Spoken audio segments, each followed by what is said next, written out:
DN Patel maths ક્લાસીસની અંદર આપ સૌનું હાર્દિક સ્વાગત છે। આજના લેક્ચરની અંદર આપણે જી મેથ્સના કેટલાક અગત્યના પ્રશ્નોની ચર્ચા કરીશું, તેમજ તેનું સોલ્યુશન જોઈશું। તો ચાલો જોઈએ પ્રશ્ન નંબર 1। जो log 1/2 बेज मानकની અંદર sin x is equal to 2 minus log 1/2 beige मानकની અંદર cos x। અહીં આપણને એક વિધેયાત્મક સમીકરણ આપેલ છે જ્યાં x ની કિંમત એ સમરૂપ અંતરાલ 0 થી પાઈ ની અંદર છે। તો ઉકેલની સંખ્યા શોધો। ચલો અહીં ઉકેલની સંખ્યા શોધવા માટે સૌપ્રથમ આપણે યાદ કરી લઈએ લોગના કેટલાક કાર્ય નિયમો જે આપણે અગાઉ શીખી ચૂકેલા છીએ। तो लॉगનો ગુણાકારનો કાર્ય નિયમ तो આપણે જાણીએ છીએ કે કોઈ પણ બે સંખ્યાઓના ગુણાકારનો log એ તે બે સંખ્યાઓના logના સરવાળા બરાબર હોય છે। તેમજ logનો ભાગાકારનો કાર્ય નિયમ। તો બે સંખ્યાઓના ભાગાકારનો લઘુગણક એ તે બે સંખ્યાઓના લઘુગણકની બાદબાકી બરાબર હોય છે। તો ચાલો અહીં આગળ આ સમીકરણ જોતા समझी शकाय कि आ log ए माइनस आपेल छे यानी आ बाजू लईशुं तो प्लस थशे અને પ્લસ થશે તો log નો ગુણાકારનો કાર્ય નિયમ યુઝ કરી શકીશું। તો સૌપ્રથમ log 1/2 બેઝ માનાંકમાં sin x is equal to 2 minus log 1/2 માનાંકમાં cos x। તો માઈનસ ને આ બાજુ લઈશું તો પ્લસ થશે એટલે કે પ્લસ log 1/2 બેઝ માનાંકમાં cos x is equal to 2। તો હવે logનો ગુણાકારનો કાર્ય નિયમ જોઈએ તો બે સંખ્યાઓના લઘુગણકનો સરવાળો એ તે સંખ્યાઓના ગુણાકારના લઘુગણક બરાબર થાય છે। તો અહીં આગળ કાર્ય નિયમનો ઉપયોગ કરીએ તો log 1/2 બેઝ માનાંકમાં બંને સંખ્યાઓનો ગુણાકાર એટલે કે sin x into cos x is equal to 2 થશે।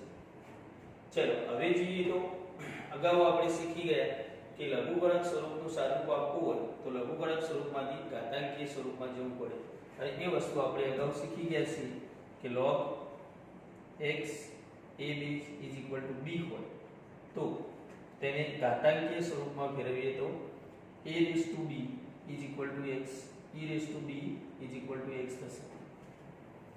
तो અહીં આગળ x એમના એમ રહેશે मतलब x ની જગ્યાએ કોણ છે તો માનાંકમાં sin x cos x is equal to base 1/2 raised to 2। चलो मानांकમાં sin x into cos x is equal to 1 નો સ્ક્વેર 1 થશે 2 નો સ્ક્વેર 4 એટલે કે 1/4।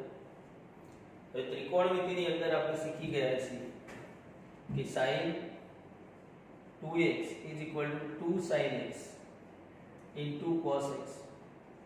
तो અહીં આગળ આપણે જોઈએ તો sin x into cos x જોવા મળે છે। એને જો sin 2x માં ટ્રાન્સફર કરવા હોય તો 2 ગુણાકારમાં હોવા જોઈએ એટલે કે બંને બાજુ 2 ગુણવામાં આવે તો માન 2 sin x into cos x is equal to 1/4 into 2 એટલે કે 1/2।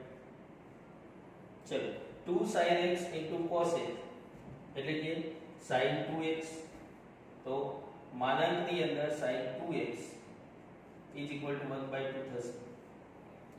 હવે અગાઉના ધોરણોની અંદર તમે શીખી ગયા છો કે માન x is equal to 2 હોય તો માનાંકની બહાર આવીએ તો ચલની કિંમત શું થશે પ્લસ ઓર માઈનસ 2।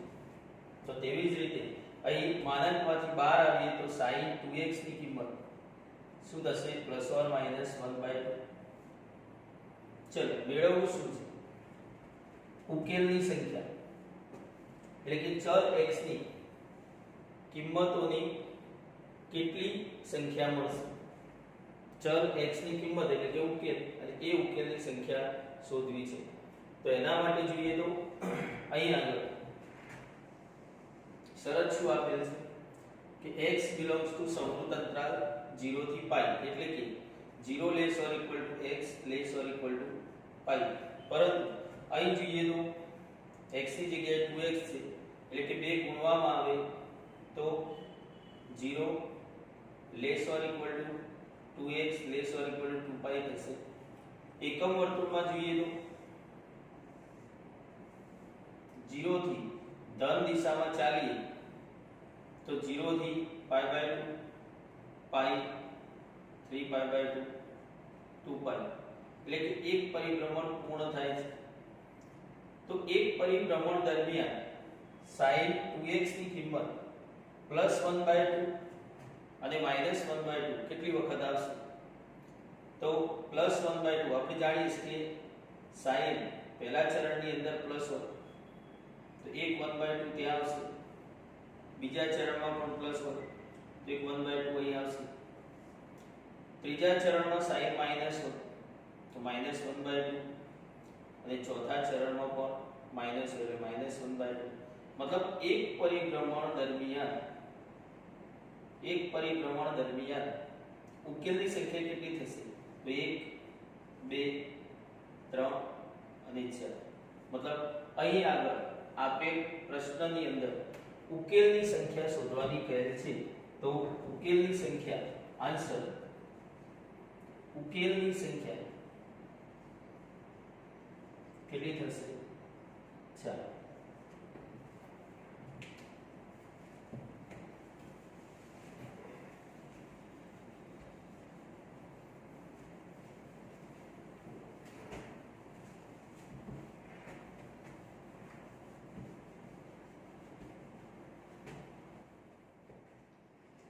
प्रश्न number 2 g of x is equal to x square plus x minus 1.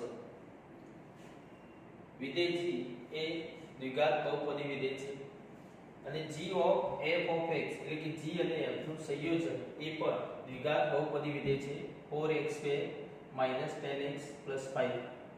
તો વિધેય f નું 5/4 આગળનું મૂલ્ય શોધો. ચલો વિધેય f નું 5/4 આગળનું મૂલ્ય શોધવા માટે સૌપ્રથમ તો અહીં આગળ આપણને fx જોવા મળે છે. તો ત્યાં આગળ x ની જગ્યાએ 5/4 મૂલ્ય મૂકી દઈએ તો g of f of 5/4 is equal to અહીં x ની જગ્યાએ જો 5/4 મૂકવામાં આવે તો અહીં પણ જ્યાં જ્યાં x જોવા મળે છે ત્યાં શું મૂકીશું? 5/4. ચલો મૂકી દઈએ તો 4 into 5/4 square minus 10 5/4 plus 5. चल હવે સોલ્યુશન આપીએ તો 4 5 નો વર્ગ 25/4 નો વર્ગ 16 minus 10 into 5/4 plus 5. चलो આગળ જોઈએ તો 4 4 14 4 કટ થશે તો રહેશે 25/4. એ 2 થી કટ કરીએ તો 2 દુ 4 2 5 5 દુ 10 એટલે કે -25/2 થશે અને +5. ચલો લસા લઈએ તો લસા શું થશે? 4.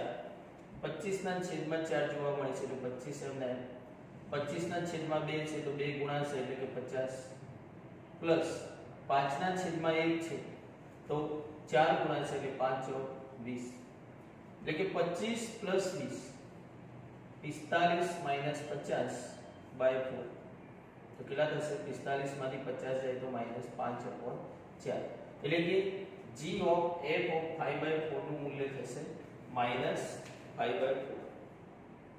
ચલો હવે -5/4 મૂલ્ય આપણને મળ્યું છે તો g of f of 5/4 બનાવવા માટે અહીં આગળ x ની જગ્યાએ f of 5/4 મૂકીએ તો g of f of 5/4 મળશે.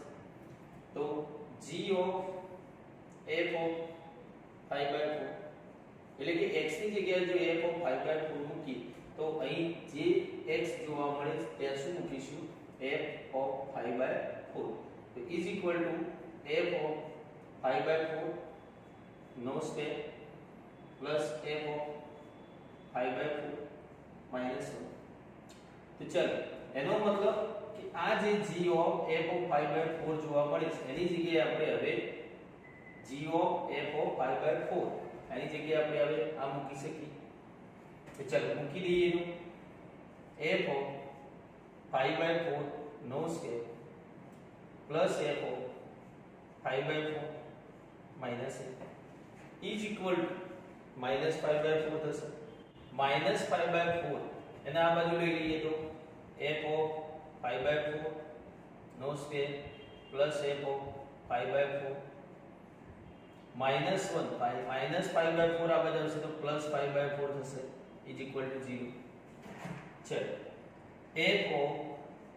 5/4 નો સ્ક્વેર પ્લસ f of 5/4 લસા લઈએ તો 4 * 4 -4 + 5 એટલે કે 1/4 થશે ઇઝ ઇક્વલ ટુ 0 તો અહીં આગળ આપણે f of 5/4 ની જગ્યાએ જો m વિચારીએ તો m² + n + 1/4 is equal to 0 આવું થશે એટલે કે પૂર્ણ વર્ગ બહુપદી થશે પૂર્ણ વર્ગ દ્વિઘાત બહુપદીનો અવયવ આપણે જાણીએ છીએ m પહેલા પદનું વર્ગમૂળ મધ્યમ પદનું ચિહ્ન અંતિમ પદનું વર્ગમૂળ એટલે કે 1/2 નો સ્ક્વેર ઇઝ ઇક્વલ ટુ 0 તો ચાલો આ પ્રમાણે આપણે આના અવયવ પાડીએ તો પહેલા પદનું વર્ગમૂળ એટલે કે f of 5/4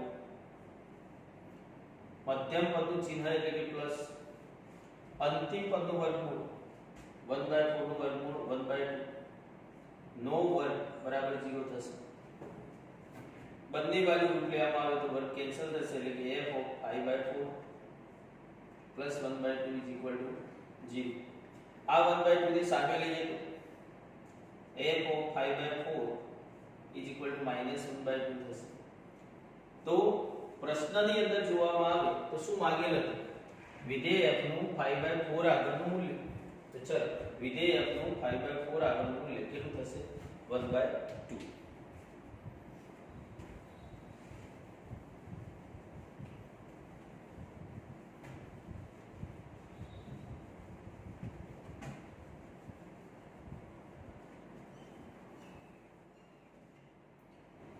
प्रश्न नंबर 3 जो f of x is equal to માનાંકમાં x - 2 plus x² - 1 અને g of x plus f of x એટલે કે g અને f નો બેઝિક સરવાળો એટલે કે બેઝિક વિધેય x² + 3 હોય તો g of x નું મહત્તમ મૂલ્ય શોધો ચલો g of x નું મહત્તમ મૂલ્ય શોધવા માટે સૌપ્રથમ તો બેઝિક જે સરવાળો આપેલો છે એની અંદર fx આપણે જાણીએ છીએ તો આ fx ને ક્યાં મૂકી દઈએ અહીંયા એટલે કે g of x plus f of x એટલે કે માન x - 2 plus x² - 1 is equal to x² + 3 ચલો ડાબી બાજુ અને જમણી બાજુ જોતા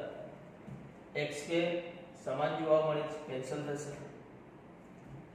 આ માઈનસ છે એને સામે લઈએ g of x is equal to -1 સામે લઈશું તો પ્લસ થશે એટલે કે 3 ને 1 4 માનાંકની અંદર x - 2 પ્લસ છે સામે લઈશું તો માઈનસ માનાંકમાં x - 2 થશે ચલો g of x આપણને મળ્યું હવે g of x નું મહત્તમ મૂલ્ય મેળવવા માટે અહીં આપણને મળેલ વિધેયનો વિસ્તાર શોધવો પડશે એટલે કે g of x નો વિસ્તાર શોધવો પડશે તો વિસ્તાર શોધવા માટે આપણે જાણીએ છીએ કે કોઈપણનું માનાંક મૂલ્ય એ 0 હોય અથવા તો ધન એટલે કે ગ્રેટર ઓર ઇક્વલ ટુ 0 હવે એની સાથે માઈનસ ગુણાયેલ છે તો માઈનસ ગુણવામાં આવે તો આપણે જાણીએ છીએ કે અસમતા ચેન્જ થાય મતલબ ગ્રેટર ઓર ઇક્વલ ટુ હોય તો લેસ ઓર ઇક્વલ ટુ થશે માઈનસ માનાંકમાં x - 2 less or equal to 0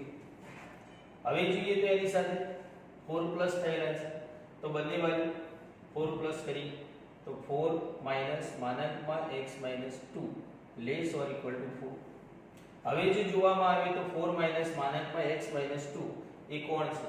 g of x. તો g of x less or equal to 4 એટલે કે g ઓફ x નો વિસ્તાર થશે 4 અથવા 4 થી નાની સંખ્યા. પરંતુ અહીં શોધવું શું છે? મહત્તમ મૂલ્ય. તો g ઓફ x નું મહત્તમ મૂલ્ય કેટલું થશે? 4. મહત્તમ મૂલ્ય કેટલું થશે?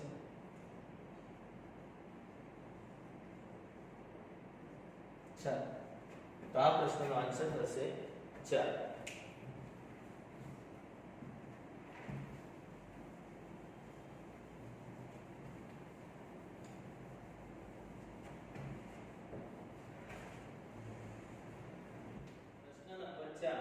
fx is equal to sin પૂર્ણાંક ભાગ x નો વિસ્તાર શોધવો છે, જ્યાં અહીં જે બતાવેલ છે એ પૂર્ણાંક ભાગ મહત્તમ પૂર્ણાંક ભાગ વિધેય છે, જ્યાં x છે વિવૃત અંતરાલ -π/4 થી +π/4 ની વચ્ચે છે. તો હવે આ વિધેયનો વિસ્તાર મેળવવા માટે sin અને મહત્તમ પૂર્ણાંક ભાગ વિધેય નું સંયોજન જોવા મળે છે. તો સૌપ્રથમ તો અંદરના વિધેયનો વિસ્તાર શોધીશું, પૂર્ણાંક ભાગ વિધેય x નો. તો ચલો x માટે શું કન્ડિશન આપેલ છે?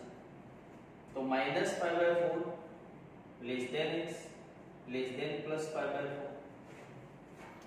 પરંતુ તેની બહાર આપણે જોઈએ તો તેની બહાર આપણને sin વિધેય જોવા મળે છે, એટલે કે અંદરના ભાગમાં એનો પ્રદેશ હશે અને પ્રદેશ તરીકે મહત્તમ પૂર્ણાંક ભાગ વિધેય આપેલ છે. તો x નું પૂર્ણાંક ભાગ વિધેયની અંદર ટ્રાન્સફર કરીએ તો એના માટે પાઈ નું આસન્ન મૂલ્ય મૂકીશું. પાઈ નું આસન્ન મૂલ્ય મૂકીએ તો પાઈ નું આસન્ન મૂલ્ય કેટલું? તો -3.14 ભાગ્યા 4 less than x less than 3.14 ભાગ્યા 4. એટલે કે બંને બાજુ જોવામાં આવે તો અહીં આશરે મૂલ્ય કેટલું થશે? તો 0. સમથિંગ પરંતુ માઈનસ છે, અને અહીંયા કેટલું થશે? 0. સમથિંગ પરંતુ પ્લસ છે. તો સંખ્યા રેખા ઉપર જોવામાં આવે તો પૂર્ણાંક તરીકે 0 આવશે અને બંને બાજુ -3.14 ભાગ્યા 4 અને +3.14 ભાગ્યા 4 થશે. તો x ને પૂર્ણાંક ભાગ વિધેયમાં લેવામાં આવે તો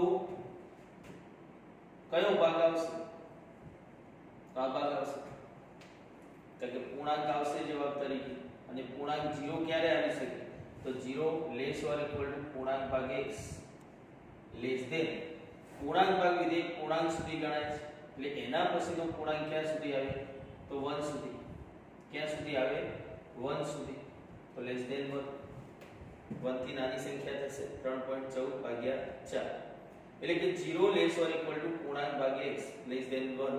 તો પૂર્ણાંક ભાગ વિધેય અંદરનું જે મહત્તમ પૂર્ણાંક ભાગ વિધેય આપેલ છે એનો વિસ્તાર થશે સમૃદ્ધ અંતરાલ 0 થી, એટલે કે પૂર્ણાંક ભાગ x નો વિસ્તાર સમૃદ્ધ અંતરાલ 0 થી 1 વિવૃત. હવે જોઈએ તો એની બહાર કોનું સંયોજન થયેલું છે? sin. તો sin વિધેય એ 0 થી 1 ની અંદર કેવું વિધેય છે? તો એનો આલેખ જોવામાં આવે તો 0 -1 અને +1 π/2 પાઈ. ચલો 0 થી પહેલા ચરણની વાત કરીએ તો 0 થી π/2 માં 0 થી વધી અને 1 સુધી પહોંચશે. તો અહીંયા આગળ આપણે જોઈએ તો 0 થી 1 ની અંદર sin એ કેવું વિધેય છે? વધતું વિધેય.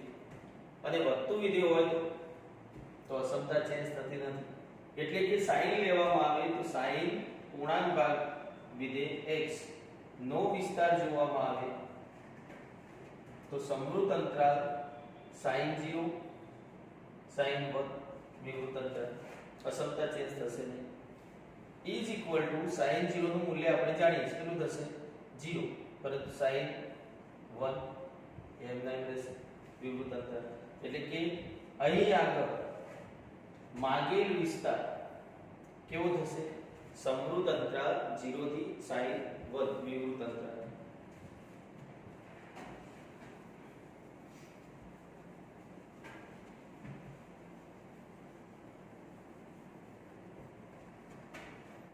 પ્રશ્ન number 5 f of x is equal to 2x raised to n plus a.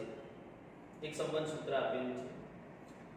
વિધેય f નું 2 આગળનું મૂલ્ય 26 અને વિધેય f નું 4 આગળનું મૂલ્ય 138 છે. તો વિધેય f નું 3 આગળનું મૂલ્ય શોધવું છે. ચલો વિધેય f નું 3 આગળનું મૂલ્ય શોધવા માટે વિધેય f નું x આગળનું મૂલ્ય દર્શાવતું સૂત્ર fx is equal to 2 into x raised to n plus a. અહીં આગળ જોવામાં આવે તો n અને a ની કિંમત આપણે જાણતા નથી. તો સૌપ્રથમ તો આ બંને અજ્ઞાતને જ્ઞાત બનાવવા પડશે. અને એક જ્ઞાત બનાવવા માટે અહીં આપણને વિધેય f નું 2 આગળનું મૂલ્ય અને વિધેય f નું 4 આગળનું મૂલ્ય આપેલ છે. તો આ બંનેને ઉકેલવા પડશે. આ બંનેને ઉકેલીએ તો વિધેય f નું 2 આગળનું મૂલ્ય એટલે કે x ની જગ્યાએ 2 મૂકવામાં આવે તો વિધેય f નું 2 આગળનું મૂલ્ય મળશે. તો ચલો મૂકીએ તો 2 into x ની જગ્યાએ 2 raised to n plus a is equal to 26. આને લઈશું પરિણામ નંબર 1. તેવી જ રીતે વિધેય f નું 4 આગળનું મૂલ્ય એટલે કે x ની જગ્યાએ 4 મૂકવામાં આવે તો 2 into 4 raised to n plus a is equal to 138 થશે. ચલો હવે a અને n શોધવા માટે અહીં આગળ આપણે જોઈએ તો 2 raised to n છે, અહીંયા 4 raised to n છે. તો એને 2 raised to n માં ટ્રાન્સફર કરવા માટે 2 into અહીંયા 4 એટલે 2 નો વર્ગ લખી શકાય અને 2 ની 2 ઘાત એની n ઘાત બંને ઘાત વચ્ચે સંબંધ છે ગુણાકારનો એટલે હું લખી શકું કે 2 raised to n નો square plus a is equal to 138. આને કહીશું 2. 1 અને 2 ને ઉકેલીએ તો 1 અને 2 ને ઉકેલીએ તો કોઈ પણ રીતે ઉકેલી શકાય. આદેશની રીતે ઉકેલો, લોપની રીતે ઉકેલો કે કોઈ પણ રીતે. તો ઉકેલની લોપની રીત આપણે યુઝ કરીએ તો સમીકરણ 1 અને 2 પરથી ચલો 1 શું છે 2 into 2 raised to n plus a is equal to 26 અને 2 2 into 2 raised to n નો square plus a is equal to 138. ચલો અહીં આગળ a જોવામાં આવે તો એના સહગુણક પણ સમાન છે અને ચિહ્ન પણ સમાન છે. તો બાદબાકી કરીશું માઈનસ માઈનસ માઈનસ તો a પ્લસ અને a માઈનસ કેન્સલ થશે. 2 into 2 raised to n 2 into 2 raised to n square બંનેમાં જોઈએ તો 2 કોમન જોવા મળે છે. શું બાકી બચશે? તો પહેલામાં 2 raised to n અહીંયા જોઈએ તો માઈનસ 2 raised to n નો સ્ક્વેર is equal to 138 માંથી 26 માઈનસ કરીશું તો 8 માંથી 6 જશે તો 2 3 માંથી 2 જશે તો 1 112 પરંતુ મોટાનું ચિહ્ન એટલે કે માઈનસ 112. ચલો આ બે ને સામે લઈએ તો 2 raised to n minus 2 raised to n નો સ્ક્વેર is equal to 2 ભાગાકારમાં જશે તો 112 ભાગ્યા 2 2 બચ્યા 10 અને 2 6 12 માઈનસ 56 થશે. ચલો જોઈએ તો આપણને અહીંયા દ્વિઘાત બહુપદી જોવા મળે છે, પરંતુ જો સ્પષ્ટ જોવા ન મળે તો 2 raised to n બરાબર m લઈ લો અને m લઈ લઈએ તો 2 raised to n એટલે કે minus 2 raised to n square એટલે કે m square is equal to -56. ચલો હવે દ્વિઘાત સમીકરણ જોવા મળ્યું. તો દ્વિઘાત સમીકરણને વ્યાપક સ્વરૂપમાં ગોઠવતા બંને સામે લઈશું. m સ્ક્વેર પ્લસ થશે, m માઈનસ થશે અને -56 તો છે is equal to 0. ચલો દ્વિઘાત સમીકરણની અંદર દ્વિઘાત બહુપદીના અવયવ પાડતા તમને સારી રીતે આવડે છે. ચલો કેટલા પડશે? ગુણાકાર -56 છે તો 56 ના એવા બે ભાગ કરીશું જેની બાદબાકી કેટલી આવી જોઈએ તો -1 આવવું જોઈએ. તો 8 સીધા 56 8 માંથી 7 જશે તો 1 માઈનસ 1 લાવવા હોય તો મોટાનું ચિહ્ન માઈનસ, નાનાનું પ્લસ. તો m માઈનસ 8 m પ્લસ 7 બરાબર 0. ચલો એનો મતલબ કે m બરાબર 8 અથવા m બરાબર માઈનસ 7. હવે જોઈએ તો m કોની જગ્યાએ લીધા હતા? 2n ની જગ્યાએ, તો મૂકી દઈએ 2n બરાબર 8, 2n બરાબર માઈનસ 7. આપણે જાણીએ છીએ કે કોઈ પણ ઘાતાંકીય પદનું મૂલ્ય ઋણ શક્ય નથી. ચલો શક્યતા કોની રહેશે? 2n 8. તો 2n 2 ના આધારમાં ચેન્જ કરીએ તો 2 ની 3 ઘાત. આધાર સરખાવો, પરિણામ સરખાવો તો ઘાતો સરખી થશે, મતલબ n બરાબર 3. ચલો અહીં જોઈએ તો n અને a ની અંદર n મળી ગયું. તો a મેળવવા માટે મળેલ n ની કિંમતને સમીકરણ 1 અને 2 માંથી કોઈ પણ એકમાં મૂકી દો. તો ચલો સમીકરણ 1 માં મૂકતા 1 માં મૂકીએ તો 2 into 2 raised to n એટલે કે કેટલા? 3.